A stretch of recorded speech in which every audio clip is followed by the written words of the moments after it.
يا نفس إن لم تظفري لا تجزعي.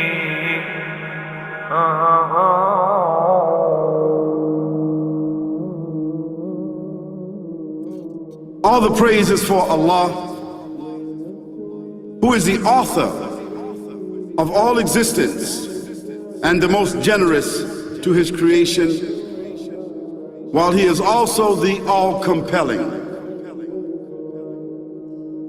He is the only one worthy of our worship, having no partners, no associates, no sons, no daughters, no one whom he must consult, and no one or anything which has any comparison with him. All the praise is for Allah, who is the King of all who claim sovereignty, the only one who has the right to legislate for his creatures. He is the giver of life. He is the causer of death, while death has no effect upon him, because he is the ever-living, the self-subsisting, the eternal and the only absolute. All the praise is for Allah, who has power over all things, and there is in reality no power and no strength, no influence to cause benefit or detriment except through him. It is he who created this complex world, the seen and the unseen, the evident and the speculative, the earth and all that is on it and everything that is in it. It is he who sent his messengers and prophets, alayhimus salam, with the common message of strict monotheism, which simply means that there's absolutely no one worthy of worship, no one worthy of our obedience except the Almighty, the One, the Absolute, and who has no partners. The earlier messages which changed the world in the area in which the prophets were sent, those messages we know have changed, and even the prophets who brought them, their names are now lost. We just know in general because Allah told us in the Quran, وَلَقَدْ بَعَثْنَا فِي كُلِّ أُمَّةٍ رَسُولًا أَنْ يَعْبُدُوا اللَّهَ وَاجْتَنِبُوا الطَّاغُوتَ. I've sent to every nation a messenger, calling people to worship Allah alone and to avoid the worship of false gods. This essential message has been preserved in Islam in a way that it was never preserved before. Not because the message was different, because it was the same message, but because of the fact that there would be no other prophets who would come after Muhammad sallallahu alaihi wasallam. So therefore that message now had to be protected. It had to be preserved in a way none of the earlier messages were preserved. I will tell you this, what you say you have come to know 40 years back, and what you call the Big Bang is already mentioned in the book which I read, the glorious Quran. It's mentioned 1400 years ago in Surah Anbiya, chapter number 21, verse number 30, which says, Avalam yaral lazina kafaru. Do not the unbelievers see, anna samawati wal arda, kanat ratkan fataqnahuma, that the heaven and the earth were joined together and we clove them asunder. What you're talking about, the Big Bang. I try to imagine compressing a spring. I push it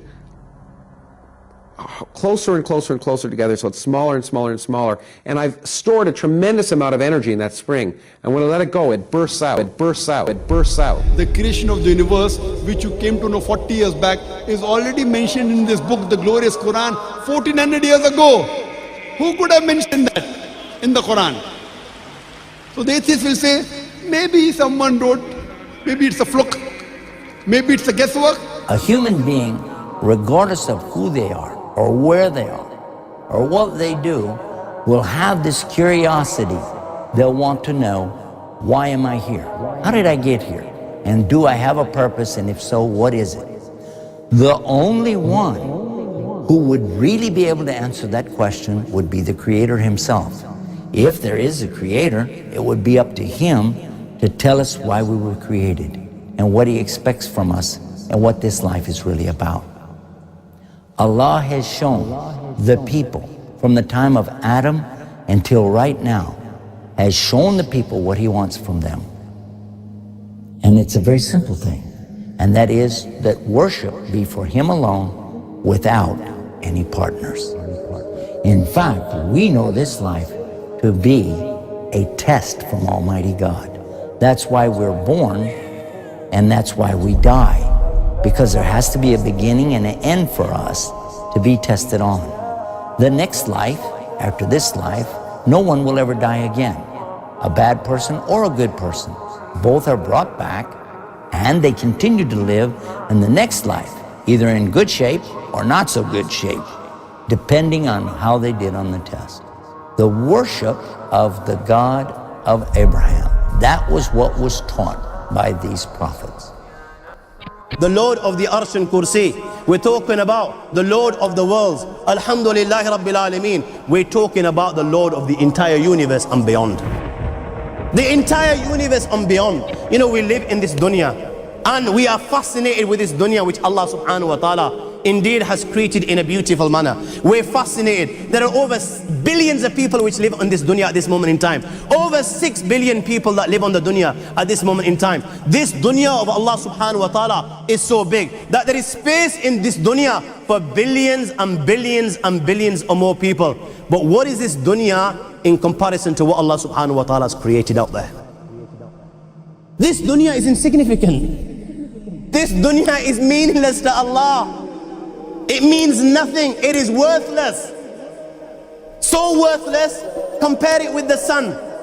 The sun is one star. You know more science than me. You'll be able to tell me better. Take this planet Earth and you place it inside the sun, and you will be able to place 1.3 million Earths in the sun. 1.3 million Earths in the sun. Allahu Akbar. Allah is the greatest. The sun is one star. One star. There are stars out there which are millions of times bigger than the sun. You tell me this, that you need millions and millions of stars to make one galaxy. And then you tell me this, that there are zillions of galaxies out there. Let me tell you on top of this, my friend. After this, whatever you see above, when you raise your head and you look above, whatever you see above, the zillions and zillions and zillions of galaxies, let me tell you, everything there is within the first heaven. Everything there is within the first heaven, and Allah is the creator of 7 heavens. 7 heavens. And the distance between the first heaven and the second heaven is 500 years. You know, the distance that can be covered in 500 years, at what speed? Only Allah knows. Only Allah knows. But it will take 500 years to get from the first heaven to the second heaven. 500 years from the second to the third, third to the fourth, fourth to the fifth, fifth to the sixth, sixth to the seventh. Every time it will take 500 years. After the 7 heavens,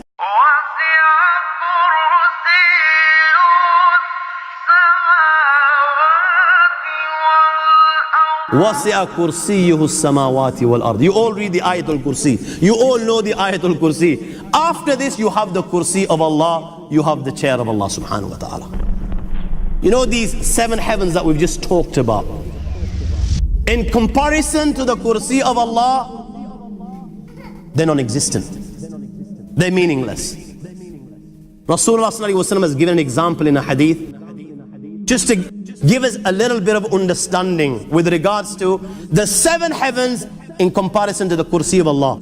Take a ring from your finger, take it off, the small ring that you have, and place it, let's say, in a desert, the Sahara Desert. It's the biggest desert in the world. You know that ring that we take off from our fingers and place it in the Sahara Desert?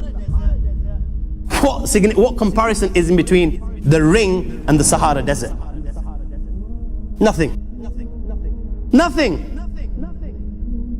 The 7 heavens is the ring, and the kursi of Allah is the Sahara Desert.